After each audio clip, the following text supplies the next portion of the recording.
بسم الله الرحمن الرحیم. د هدایت النحو د شرح په سلسله کې دا زمونږه 61 نمبر درس دی.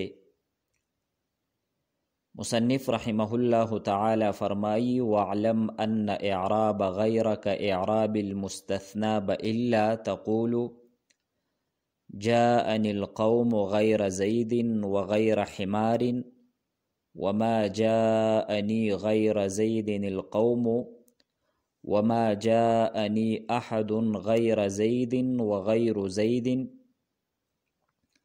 وما جاءني غير زيد وما رأيت غير زيد وما مررت بغير زيد. دین مخکی مصنف رحمه الله تعالی د مستثنا اعراب دا په تفصیل سره بیان کړل چې مستثنا دا به کومو صورتونو کې منصوب وي، په کومو صورتونو کې به مستثنا مجرور وي او په کومو صورتونو کې به مرفوع وي. په دې عبارت کې صاحب کتاب د استثناء د پاره چې کوم کلمات استعمالیږي نو چونکې په دغه کلماتو کې لفظ غیرو دا اعراب قبلی نو چې کله لفظ غیرو دا د استثناء د پاره وي نو دا به مونږه مرفوع وایو، منصوب به وایو، مجرور به وایو. نو مصنف رحمه الله تعالی په دې عبارت کې د لفظ غیرو ته د اعراب بیانوي. دلته به دا خبره مونږه یاد ساتو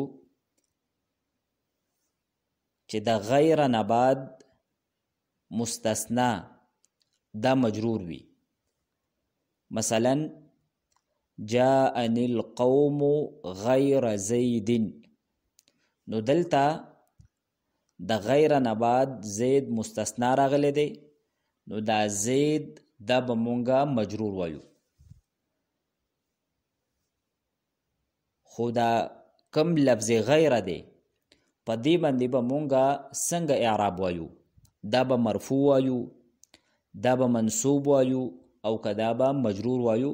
نو مصنف رحمه الله تعالی ته دغې لفظ غیرو د اعرابو په باره کې فرمایي ان اعراب غیر كاعراب المستثنى بإلا، چې د غیر اعراب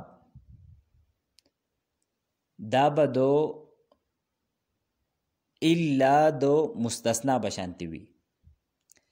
د الا نه بعد کومه مستثنا وه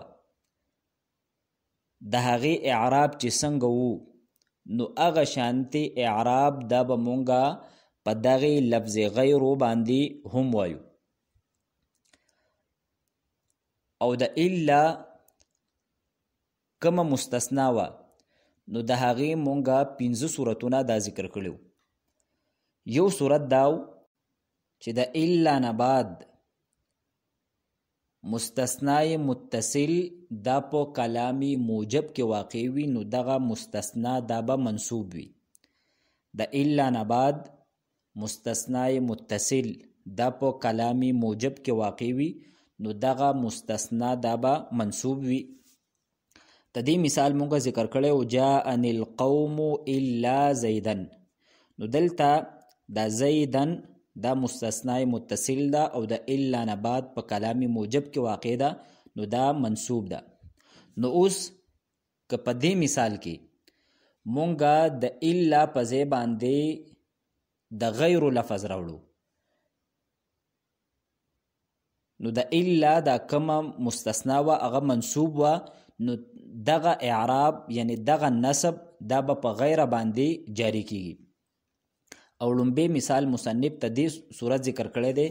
نو مصنف مثال ذکر کړی دی جاءني القوم غیر زیدین، نو دلته به مونږه غیره دا به منصوب وایو ځکه چې که بالفرض دلته د غیره په ځای الا وی نو د الا نه بعد به مونږه مستثنا منصوب ویلې، داسې به م ویلې جاءني القوم الا زیدن، نو دغه د زیدن اعراب دا به په غیر باندې راځي او دا کومه مستثنا ده زیدن دا به مجرور وي.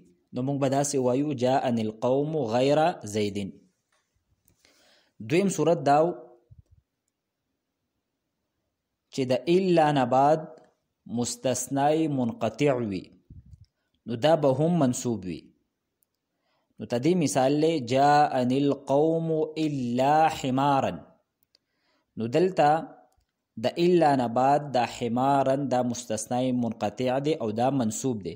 نو اوس کومګه د الا په ځای باندې غیر راوړو نو دغه غیر دا به هم منصوب وي ځکه چې د غیر اعراب دا دو مستثنا د الا پشانتی یعنی د الا چې کومه مستثنا را داغي پشانتی دي. نو دویم مثال مصنف ته دې ذکر کړی دی دا غیر حمار. نو دا عطف دی په غیر زید باندې. نو پورا عبارت داسې دی جاءني القوم غیر حمار. لہذا دلتبا د حمارن د اعراب دا په دې غیر باندې جاری کیږي او دا کومه مستثنا ده. نو موږ خو دا ویلو چې د غیر نه بعد با مستثنا دا به مجرور وي. دریم صورت داو چې کله مستثنا به الا مقدم وي په مستثنا منه باندې. مستثنا به الا دا مقدم وي دا مخکې وي په مستثنا منه باندې. نو په دې صورت کې به هم مستثنا منصوب وي. تدې مثال موږ ذکر کړو ما جاءني الا زيدن القوم. ما جاءني الا زيدن القوم. نو دلته کم زید دی دا مستثنا به الا دی او دا مخکې دی په مستثنا منه باندې یعنی په قوم باندې. لہذا ته د زیدن منصوب ویل دا واجب دی. نو که په دې مثال کې مونږه د الا په ځای باندې د غیر لفظ راوړو نو د زیدن دا کم اعراب دی نو دا به په د غیر باندې جاری کیږي او دا زید چونکی د غیر مستثنا دی نو دغه به مجرور وي. د مستثنا د اعراب دا به غیر نه منتقل شي او د غیر د وجه نه به دغه مستثنا دا به مجرور وي. نو موږ به داسې وایو مصنف دا دریم مثال ته دغه صورت ذکر کړی دی ما جاءني غیر زیدن القوم. څلورم صورت داو چې کله د الا نه بعد مستثنا په کلام غیر موجب کې واقع وي او مستثنا منه مذکور وي نو پاغې کې دو وجه جایز وي. تدغه مستثنا منصوب ویل هم جایزو او د مخکې نه بدل جوړول دا هم جایزو. تدې مثال موږ ذکر کړو ما جاءني احد الا زیدن. دا سه ویلم ټیکو او دا سه ویلم ټیکو ما جاءني احد الا زیدن چې موږ د مخکې نه بدل جوړ کو. نو دلته چې کومه مستثنا ده نو دا د الا نه بعد په کلام غیر موجب کې واقع ده او مستثنا منه یعنی احدن دا مذکور هم دی. نو په دې مستثنا کې دو وجه جایز دی منصوب ویل هم ټیک دی او مرفوع ویل هم ټیک دی. لہذا اوس که په دې مثال کې مونږه د الا په ځای باندې غیر راوړو نو د الا چې کومه مستثنا و نو هغه چون کې منصوب ویلم ټیکو او مرفوع ویل هم ټیکو نو دغه شانتي دا غیر د دې منصوب ویل به هم ټیک دی او د دې مرفوع ویل دا هم ټیک دی. مصنف څلورم مثال ته دې صورت ذکر کړی دی ما جاءني احد غیر زید. نو دلته دا غیر دا مونږه منصوب وایو ځکه چې په دې صورت کې کومه مستثنا و نو ته دې منصوب ویل هم ټیک دی او مرفوع ویل هم ټیک دی چې مونږه داسې وایو ما جاءني احد غیر زید. د الا چې کومه مستثنا و دا غي پنځم صورت مونږه دا ذکر کړو چې کله مستثنا د الا نه بعد په کلام غیر موجب کې واقع وي او مستثنا منه مذکور نه وي نو په دغه صورت کې بعد د مستثنا اعراب دا بحسب العوامل وي. یعنی چې عامل د رفع تقاضا کوي نو مستثنا به مرفوع وي، که عامل د نصب تقاضا کوي نو مستثنا به منصوب وي، او که عامل د جر تقاضا کوي نو مستثنا به مجرور وي. نو هم دغه صورتونه دا به په غیر کې هم جاری کیږي. که مونږ د الا په ځای غیر راوړو نو دغه د مستثنا اعراب دا به په دې غیر باندې جاری کیږي. که مستثنا مرفوع نو غیر به مونږ مرفوع وایو، که مستثنا منصوب نو غیر به مونږ منصوب وایو، او که مستثنا مجرور و نو دا غیر دا لفظ دا به مونږ مجرور وایو. نو مصنف رحمه الله تعالی اخرنی مثال ته دې صورت ذکر کړی دی. ما جاءنی غیر زیدن، دا په اصل کې داسې و ما جاءنی الا زیدن، ما جاءنی الا زیدن. نو دلته دا زید دا په کلام غیر موجب کې د الا نه وروسته واقع دی او مستثنا منهم نه د ذکر، نو تدی اعراب دا به بحسب العوامل. نو جاء دا غواړي چې دا زید زمانه لپاره فاعل شي، دا زید دا به مونږ مرفوع وایو، نو داسې به وایو ما جاءنی الا زیدن. نو اوس که د الا په ځای مونږ غیر راوړو نو غیر به مونږ هم مرفوع وایو، داسې به وایو ما جاءنی غیر زیدین. د نصب مثال داسې ما رأیت الا زیدن. نو دلته دا رأیت دا غواړي چې دا زید دا زمانه لپاره مفعول به شي، لہذا دا زیدن دا منصوب دی ځکه چې دا د رأیت د لپاره مفعول به جوړیږي. خو اوس که دلته مونږ د الا په ځای غیر راوړو نو دغه د زید دا نصب دا په غیر باندې جاری کیږي او مونږ به داسې وایو ما رأیت غیر زیدن. او د جر مثال داسې ما مررت الا بزیدن. د با د وجې نه دا زید دا مجرور دی، نو اوس که مونږ د الا په ځای غیر راوړو نو هغه به هم مجروري، د مستثنا د اعراب دا به دغه غیر ته منتقل کیږي. نو مونږ به داسې وایو وما مررت بغیر زیدن. نو خلاصه دا شوه چې دا خبر خو مخکې مونږ ذکر کړی و چې د غیر نه وروستو چې کومه مستثنا ده دا خو مجرور وي، خو د غیر باندې به مونږ اعراب څنګه وایو. نو د هغې په باره کې مصنف دا خبره وکړه ان اعراب غیر کاعراب المستثنا بالا. د الا نه وروستو د مستثنا چې کوم اعرابو، که د الا نه بعد مستثنا منصوب و په کومو صورتونو کې، نو په هغې صورتونو کې به د غیر لفظ هم منصوب وي. که د الا نه بعد په کومو صورتونو کې مستثنا دا مرفوع نو په هغې صورتونو کې دا لفظ غیرو دا به هم مرفوع وي، او په کومو صورتونو کې چې د الا نه بعد مستثنا مجرور و نو په هغې صورتونو کې کم لفظ غیرو دی نو دا به هم مجرور وي. نو مصنف فرمایي واعلم ان اعراب غیر کاعراب المستثنا بالا، چې د غیر اعراب دا د مستثنا بالا د اعرابو په شانتي دي. تقول جاءني القوم غیر زید، دا لومبې صورتو چې کله الا د الا نه وروستو مستثنای متصل په کلام موجب کې واقع وي. وغیر حمار دا د دویم صورت مثال لی چې د الا نه بعد مستثنای منقطع وي. دریم صورت دا وما جاءنی غیر زید القوم، دا د هغې صورت مثالو چې کله مستثنا به الا مقدم وي په مستثنا منهو باندې. په دې دریو صورتونو کې الا دا منصوب وي، نو ته دغې په ځای باندې چې کوم غیر راشي نو دا به هم منصوب وي. او څلورم صورت دا وما جاءني احد غیر زید وغیر زید، دا هغه صورت دی چې کله د الا نه بعد مستثنا دا په کلام غیر موجب کې واقع وي او مستثنا منه مذکور وي. نو دو وجه پکې جایز دی، نصب او بدل.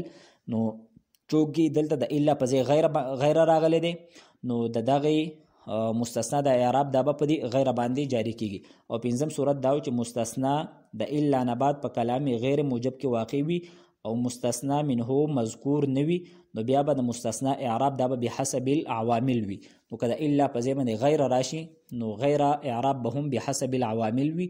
وما جاءني غیر زید دا د حالت رفع مثال لی، وما رأیت غیر زید دا د حالت نسبی مثال لی، او وما مررت بغیر زید دا د حالت جری مثال لی.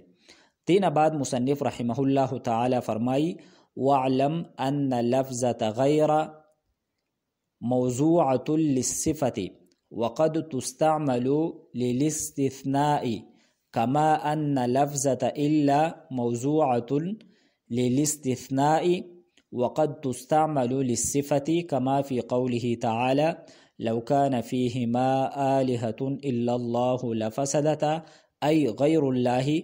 وكذلك قول وكذلك قولك لا اله الا الله. دی عبارت کې مصنف رحمه الله تعالی دا خبره بیانوي چې لفظ غیرو او لفظ الا دا دواړه د استثناء د پاره هم استعمالیږي او د صفتی معنی د پاره هم استعمالیږي، خو په لفظ غیرو کې اصل سسیز دی او په لفظ الا کې اصل سسیز دی. نو مصنف رحمه الله تعالی فرمایي چې په لفظ غیرو کې اصل دا دی چې دا د صفت د پاره وضع کړی شوی دی، یعنی په لفظ غیرو کې اصل دا دی چې دا د مخکې لفظ د پاره صفت وي. مثلا جاءنی رجل غیر زید، نو دلته دا غیر زیدین دا د رجلون د پاره صفت واقع شوی دی، رجلون موصوف دی او دا غیر زیدین دا تدې د پاره صفت دی. خو په دې باندې دا اعتراض کیږي چې رجلون موصوف دا نکره ده او د غیر اضافت دا معرفي طرف ته شوی دی، او کله چې د نکری اضافت معرفي طرف ته وشي نو دغه نکره دا هم معرفه کیږي. مثلا غلام لفظ دا نکره دی، خو چې کله مونږه د غلام اضافت زید معرفي طرف ته وکړو نو غلام کم نکره دی نو تدینه هم معرفه جوړیږي. نو دلته معترض دا اعتراض کوي چې رجلون موصوف دا نکره دی او د غیرو اضافت معرفي طرف ته شوی دی، نو پکار دا ده چې دا غیرو دا معرفه وي او دا د رجلون د پاره صفت نه جوړو دی. نو تدې جواب دا دی چې په غیرو کې دومره ابهام دی او په دې کې دونه پټواله او پوشیدګي ده که تدې اضافت دا مونږه معرفي طرف ته هم وکړو نو بیا هم په دې کې تعیین دا نه پیدا کیږي، بلکې معرفي طرف ته د اضافت نه مخکې چې کله په دې کې هم ابهام او په دې کې پوشیدګي وه او چې کله مونږه تدې اضافت معرفي طرف ته وکړو نو بیا هم په دې کې دغه ابهام او دغه پټواله دا موجود وي. مثلا لکه په دې مثال باندې مونږه غور وکړو جاءنی رجل، ما ته یو سړی راغی، نو دغه سړی متعین نه دی، خو بیا مونږه ته د رجل صفت راوړ غیر زیدین چې دغه سړی د زید نه علاوه، خو د غیرو دا کم اضافت چې مونږه زید طرف ته کړی دی نو په دې اضافت سره تعین نه دی پیدا شوی، ځکه چې د زید نه علاوه عمرم کېدی شي، بکرم کېدی شي، خالدم کېدی شي، سلمان، فرمان، څونه خلق دي نو دا ټول دا کېدی شي. نو د غیرو په باره کې به دا خبره مونږه یاد ساتو چې دا د نکری د پاره صفت جوړیږي اگر چې تدې اضافت معرفي طرف ته وشي، ځکه چې غیرو اضافت چې کله معرفي طرف ته وشي نو تدې سره هم په دې کې تعیین دا نه پیدا کیږي او دا نه معرفه کیږي. بهر حال په لفظ غیرو کې اصل دا دی چې دا د نکری د پاره صفت جوړیږي، لیکن کله کله لفظ غیرو دا د استثناء د پاره استعمالیږي، لکه څنګه چې مخکې مونږه مثالونه ذکر کړل جاءنی القوم غیر زید یا جاءنی القوم غیر حمار، ما جاءنی غیر زید القوم وما جاءنی احد غیر زید وغیر زید وما جاءنی غیر زید وما رأیت غیر زید وما مررت بغیر زید. نو په دغه ټول مثالونو کې لفظ غیرو دا د استثناء د پاره استعمال شوی دی. نو مصنف فرمایي واعلم تزان په دې خبره باندې پوهه کا ان لفظه غیر موضوعه للصفه چې د غیرو دا لفظ دا د صفت د پاره وضع کړی شوی دی، یعنی دا د نکرې د پاره صفت جوړیږي. وقد تستعمل للاستثناء لیکن کله کله دا د استثناء د پاره استعمالیږي.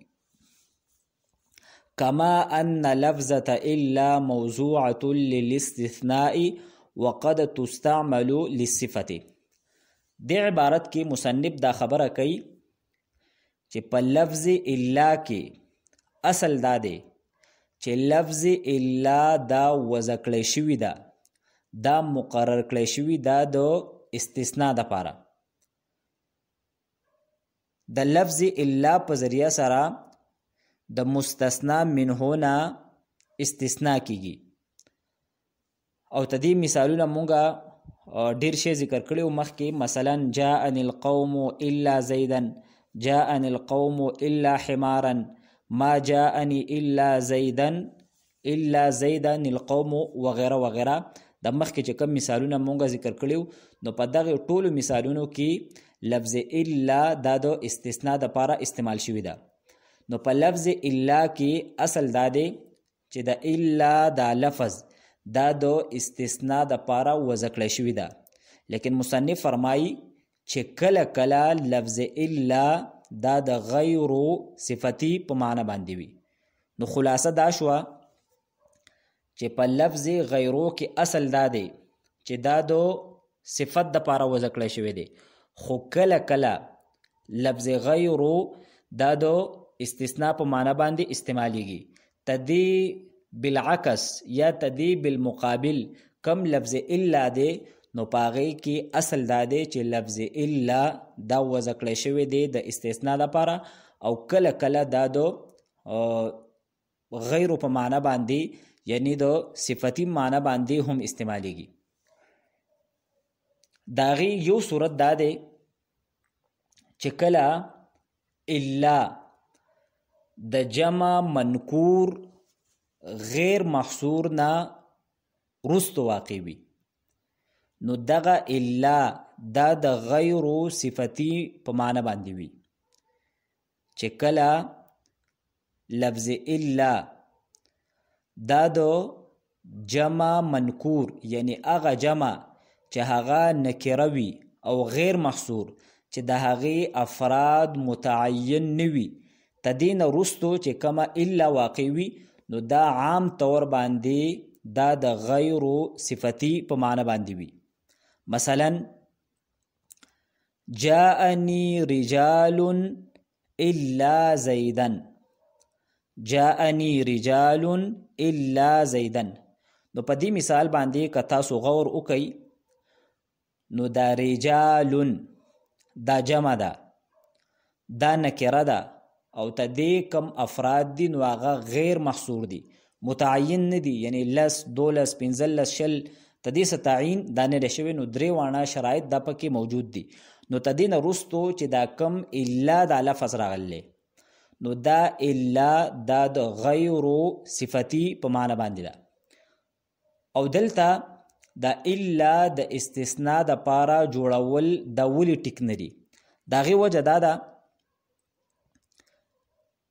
چې په دې صورت کې نه مستثنای متصل جوړېدل ټیک دي او نه مستثنای منقطع جوړېدل دا ټیک دي. مستثنای متصل کې مونږ ته دې خبرې یقین وي چې مستثنا دا په مستثنا منه کې داخل ده، او په مستثنا منقطع کې مونږ ته دې خبرې یقین وي چې مستثنا دا په مستثنا منه کې داخل نه ده. لکه جاءني القوم الا زيدا دا مستثنای متصل ده، ځکه چې دا یقیني خبره ده چې زید په دې قوم کې داخل له. او په جاءني القوم الا حمارا نو په دې کې دا خبره یقیني ده چې دا حمار دا په دې قوم کې داخل نه دی. نو دې صورت کې دا مستثنای منقطع ده او په دې لومبي مثال کې دا مستثنای متصل ده. خو دا کم صورت دی چې کله مستثنا منه دا جمع وي، نکره وي او تدې افراد غیر محصور وي، نو په دې صورت کې د الا د استثناء د پاره جوړول دا ټیک نه دي، ځکه چې مونږ ته د دې خبرې یقین دا نشته دی چې آیا دا زید دا په دغه رجال کې دا داخل دی او که داخل نه دی. نو مونږ ته د یوې خبرې یقین هم نشته دی، نو نه دا مونږه مستثنای متصل جوړولی شو او نه دا مونږه مستثنای منقطع جوړولی شو. خو که مونږه داسې ووایو جاءنی القوم الا زیدن، نو دلته القوم په دې باندې الف لام داخل شوی دی او الف لام د استغراق د پار راځي، یعنی د قوم هر فرد ته دا شامل دی. نو مونږ ته یقیني ته دې خبرې علم راغی چې دا زید دا په دې القوم کې داخل دی، یعنی مخکې پکې داخلو خو اوس د راتلو دا کم حکم دی نو دا د زید ته نه دی شامل. لہذا ته د زید مستثنای متصل جوړول دا ټیک دی. او دا جاءنی القوم الا حمارا، نو دغلته هم دا خبره یقیني ده چې دا حمار دا په دې قوم کې نه دی داخل، نو د هغې مستثنای منقطع جوړول دا ټیک دی. نو خلاصه دا شوه چې کله الا د جمع منکور غیر محصور نه وروسته واقع وي نو دغه الا د عام طور باندې دا د غیرو صفتی په معنی باندې وي. او مصنف ته دې مثال ذکر کړی دی. مصنف فرمایي کما فی قوله تعالی، لکه څنګه چې د الله پاک قول له لو کان فیهما آلهة الا الله لفسدتا، کچری په دې ځمکې او اسمان کې د الله نه علاوه نور معبودان وي لفسدتا، نو د دې ځمکې او د اسمان کوم نظام دی نو دا به خراب شوی وي. ځکه چې ممکنه وه چې د هغوی کوم حکم دی په هغې کې تضاد وي. بالفرض یو ویل چې زه باران کوم، بل به ویل چې زه باران نه کوم، یو به ویل چې زه شین کوم، بل به ویل چې زه نه شین کوم. نو د ځمکې او د اسمان کوم نظام دی نو په دې کې به فساد وي، تباهي او بربادي به راغلی وي. نو مصنف رحمه الله تعالی دا مثال دا ته دې دپاره ذکر کړی دی چې په دې مثال کې دا آلهتون دا جمع ده، دا نکره ده او ته دې کم افراد دي نو دا غیر محصور دي. نو ته دې نه وروستو دا الا واقع شوی دی، نو دا الا دا دو غیرو صفتی په معنی باندې ده. ته دې نه وروستو چې دا کم لفظ دی لفظ الله، ته دې نه مستثنای متصل جوړېدل ټیک دي او نه ته دې مستثنای منقطع جوړېدل ټیک دي. ځکه چې یقیني طور باندې مونږ ته دا خبره نه ده معلوم چې آیا دا لفظ الله دا په دې الهه کې داخل دی او کو داخل نه دی.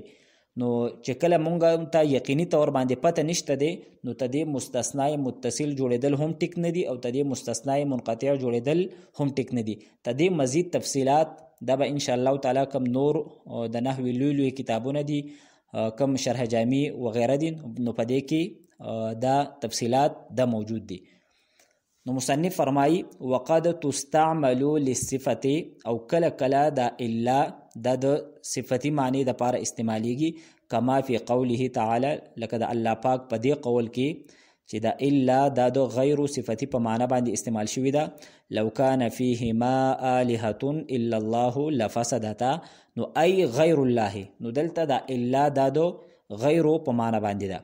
وکذلک قولک لا اله الا الله، او مصنف فرمای چې کم کلمه توحید ده نو په دې کې هم دا کم الا دی، نو دا الا دا د غیر صفتی په معنی باندې استعمال شوی دی. ځکه چې د الا د استثناء د پاره جوړول دا ټیک نه دی.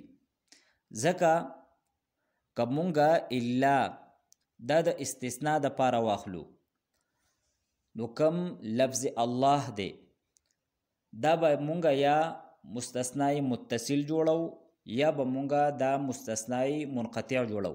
ځکه چې د استثناء دا دو صورتونه دي، یا به مستثنای متصل وي او یا به مستثنای منقطع وي.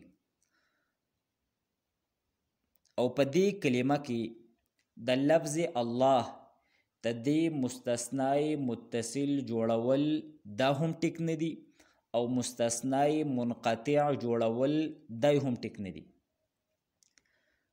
کچری لفظ الله دا مونږه مستثنای متصل جوړو نو بیا به مونږه د الا نه مخکې دا کم اله دی تنې به مونږه معبودانی برحقه مراد اخلو یعنی کم معبودانی حق دی هغه به مراد اخلو ځکه چې په مستثنای متصل کې مستثنا په مستثنا منه کې داخل وي او دلته به مستثنای متصل ال ټیک جوړیږي چې مونږه د الہ نه معبودانی حق مراد واخلو نو په دې صورت کې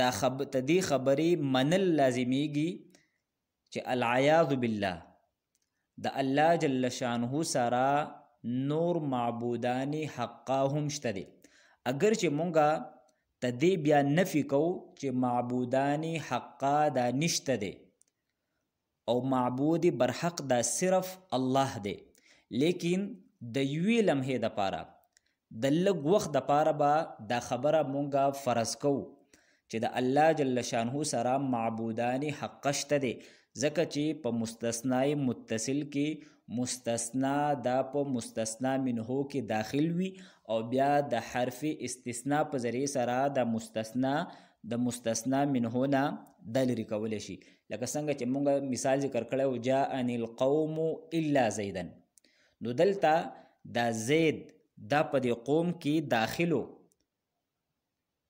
دا زید په دې قوم کې داخل لی خو بیا د الا حرف استثناء په ذریعه سره دا زید د دې قوم نه لرې کړی شوی دی چې د دې مجیعت او د راتلو کم حکم دی دا د زید ته شامل نه دی نو په دې کلمه کې کچری د الله دا مونږه مستثنای متصل جوړ کو نو په دې صورت کې د یوې لمحې دپاره د دې خبرې فرض کېدل دا لازمیږي چې العیاذ بالله د الله جل شانه سره نور معبودانی حقا دا هم شته دی لہذا د الله مستثنای متصل جوړول دا ټیک نه دی دغه شانتي د الله مستثنای منقطع جوړول دا هم ټیک نه دی کچری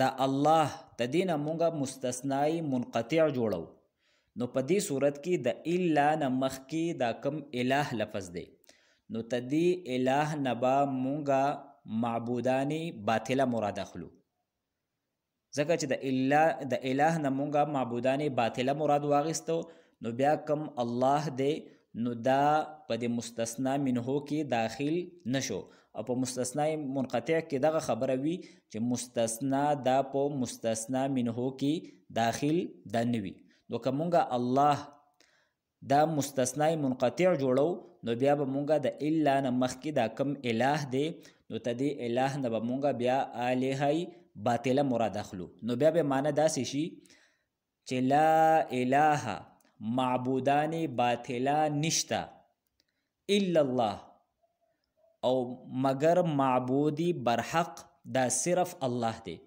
نو دلته اگر چې په دې صورت کې د الله نه علاوه د معبودانی باطله نفی وشوه خو آیا د الله نه علاوه نور معبودانی حقا شته او که نشته نو په د دې پکې څه ذکر رانغی حالانکه د الله نه علاوه معبودانی حقا نشته معبود برحق او حق معبود دا صرف الله دی نو خلاصه دا شوه چې د الله مستثنای متصل جوړول هم ټیک نه دي او مستثنای منقطع جوړول دا هم ټیک نه دي په دواړو صورتونو کې په معنی کې فساد لازمیږي لہذا دا الا دا د استثناء د پاره نه ده بلکې دا الا دا د غیر صفتی په معنی باندې ده نو لا اله الا الله دا د لا اله غیر الله په معنی باندې دی یعنی د الله نه ما سوا نور معبودان دا نشته دی نو خلاصه دا شوه چې دا کم مخکې مثالو لو کان فیهما آلهة الا الله لفسدتا دغلتا مانعی لفظی موجودو او هغه داو چې د الا نه مخکې جمع منکور غیر محصور وه نو د هغې نه استثناء دا ټیک نه ده او دا کم کلمه توحید دا لا اله الا الله په دې کې مانع معنوي موجود دی د معنی په اعتبار سره په دې کې خرابي لازمیږي کم کامل توحید دی دا هغې اظهار دا پکې نه کیږي لہذا دا الا دا د غیرو صفتی په معنی باندې ده. واخر دعوانا ان الحمد لله رب العالمين.